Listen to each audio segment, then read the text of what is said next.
25 years ago, a little-known rock and roll band named Aerosmith began performing in small bars in Boston.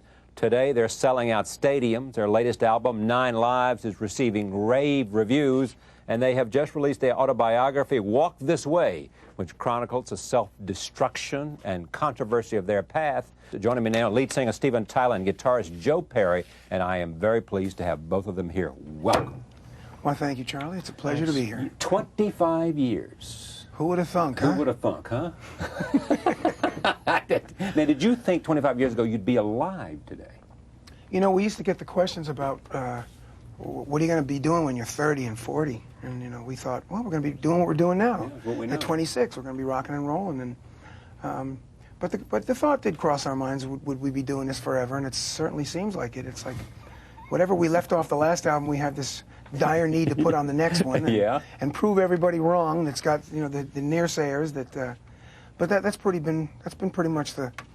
So when Mick and Keith announce a new tour at 55 or whatever they are, you just say more power to you. More, of course. Keep going. You know That's great. Yeah. You know, we're fans as well of the Stones, so it's great to see them go And out likewise, anyway. I'm sure they're fans. Does it get?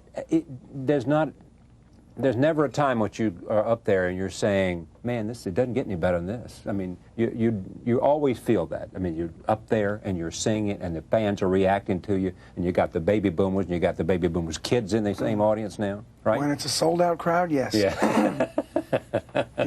Yeah.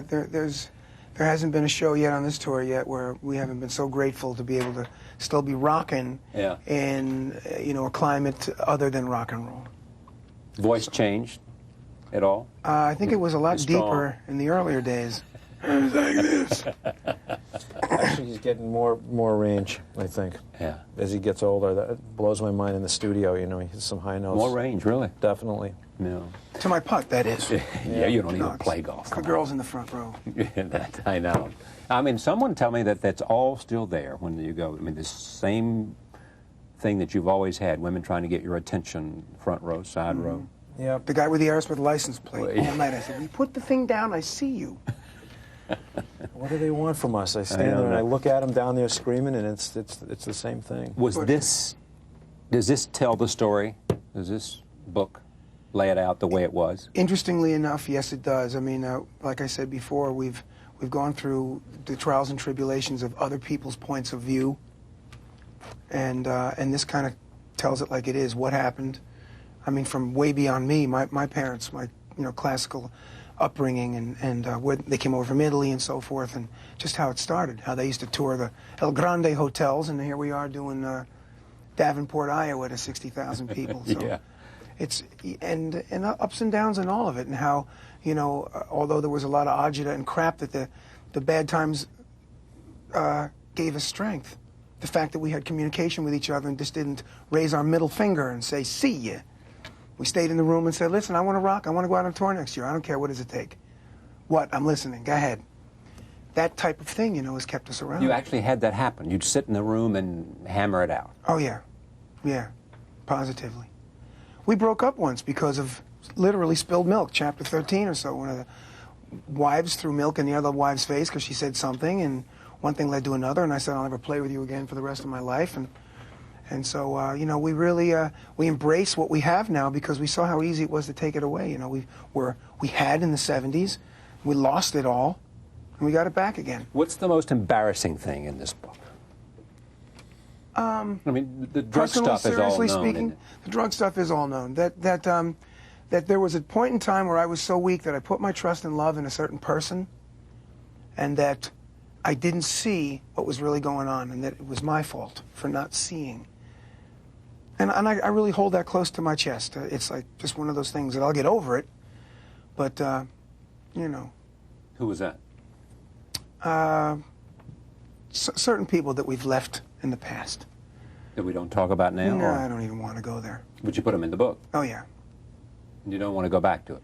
No, because I learned so much from it. I don't want to light the fire there anymore. It's like... What do you learn from that kind of experience? That I need handcuffs on my valise, you know, or at least the key when I want to let go of it. that I'm so open to other people's opinions, you know, from being a musician and just in the way we do things, it's just to keep one eye out, you know, and keep looking. And are musicians any more vulnerable than other people, you think? I would have to say some are really closed because they really love the passion of the fact that they can create, and what's theirs is theirs and nobody else can touch. The A&R man has no say in what you're doing and all that. Well, so, you know, I think that musicians, as a lot of artists, are captivated by a muse. They're not really set up to do business. They're not set up to run a business. So, like, it's very easy for somebody to come in and say, "Oh, I'll take care of that. I'll answer the phone for you. I'll book the tours. I'll do this. Oh, don't worry about him. I'll take care of that. I'll take care of the bills." And after a while, you start giving that power to these people, and after a while, you find yourself, you know, I mean, history is full of examples of artists being ripped off and stolen from, and managers taking half the commissions, half the profits, and all that stuff. So I think from that point of view that you know, I know, speaking personally for the things we've been through, that you know, we've been taken advantage of a bunch of times. I think that's one of the hardest things to read in the book, looking back at it and seeing, you know, well, how did we let that happen? Yeah. And how we didn't see it as it was going down. You know, when you come out of a drug state like we did in the 70s, you know, you're vulnerable because you're open, because you're accepting a new way of life. And along with it may come, you know, foreign objects. Well, the band almost broke up when you put together this album, didn't it, Joe? Well, you know, the band was apart. We weren't talking to each other at one point, but I think that it was, I don't think there was ever a point where we said, where I said I was never going to play with Steven again. I think that there was that feeling like we got to get this thing back together, and because it was so split apart. But it never got as far as it did in 1979, which is literally what happened. You know, they didn't want me in the band. I didn't want to be in the band anymore. And why was that? It took us about 3 years to get it back together. Why didn't they want you in the band?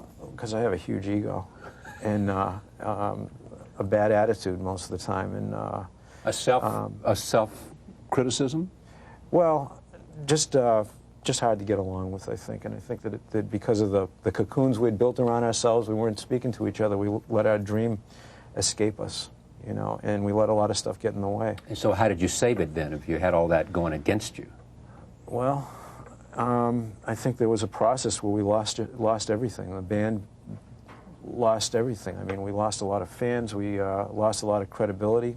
We lost our record label. The label didn't want us anymore. Promoters didn't want to book us anymore. We lost all our money. We lost everything. Lost all your money? Everything. I mean, everything. I can remember reading books about people that had $1 million, different people in bands, and they lost it all, and I said, no way, it's not going to happen to me. I would never let that happen to me. And I woke up one morning and someone said, you know what, you don't have any money in the bank. You don't even have a band. And it's like you go, what? And that would be scared the bejesus out of you. You don't even have a band. So what'd you say to yourself then?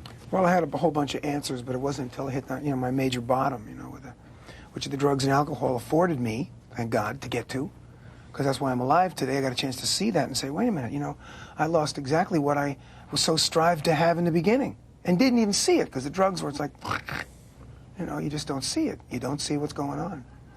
So once again, I would say that, you know, it's all in the book what happened, and that to have gotten sober and then yet fall for some more crapola was probably the most embarrassing thing. But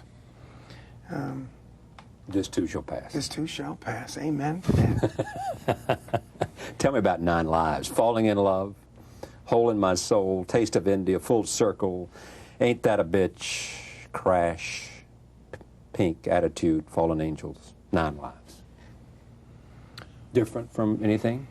Yes. A new direction? Different in the sense that we hit upon a couple of East Indian, Indian vibe type things that Ema Sumac and Donovan were into, and the Stones and the Beatles. Yeah.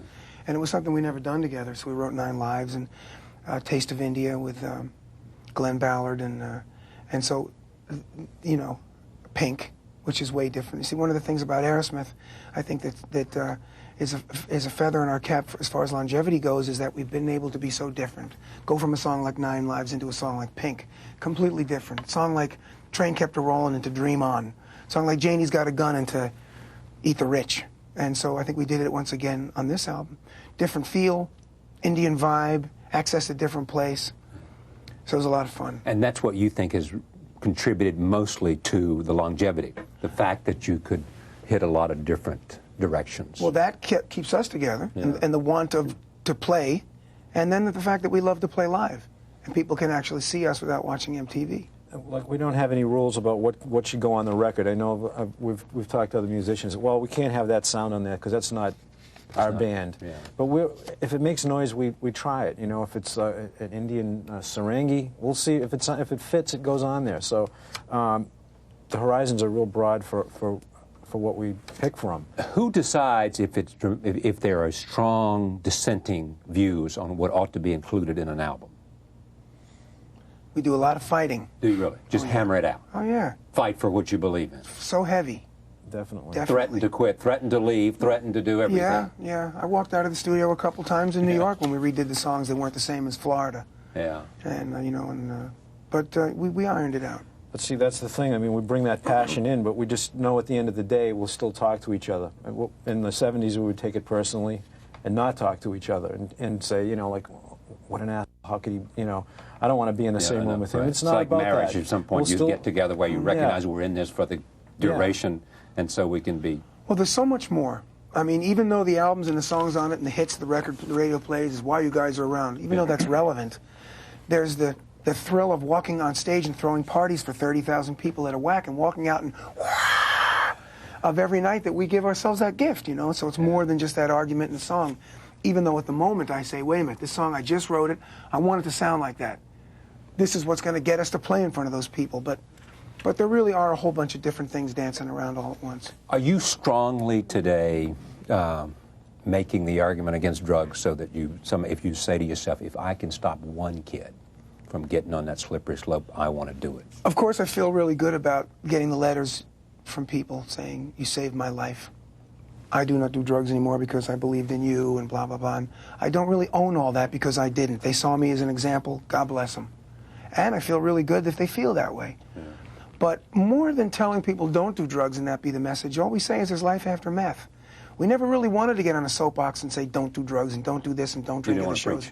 No, because did I ever listen to anybody? The kids today listen to their parents and say don't do? So what makes a difference then, you think? That people just see that there's no biggie here. It's just that I fell down. Joe fell down. We all fell down from too much drugs. It stole the band, stole all my money. It took my relationship with my parents and my first marriage and my kids and all that stuff. It stole it from me, and I wanted it back. And so I am just an example that if you don't want to do drugs, that you can stop without losing your career. What do you like best on this album, Joe?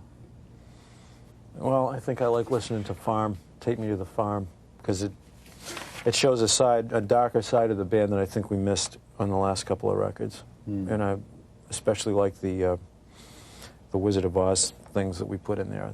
What's the dark side? Oh, just the more angst, the energy side. I think that we got closer to it with Living on the Edge, but I think that Farm takes you there, you know, some of that the tension. I think a big part of that was being able to record the record here in New York. You know, we'd make the walk from over here on the east side and over to the west side every day into the studio and get inspired by the traffic and the noise and all the hubbub, you know. And then you walk in the studio and turn on the guitars. It's great. The book is called Walk This Way, the autobiography of Aerosmith, written with Stephen Davis. The album, as I noted, is 9 lives. Thank you, guys. Thank you. Pleasure. We'll be right back. Stay with us.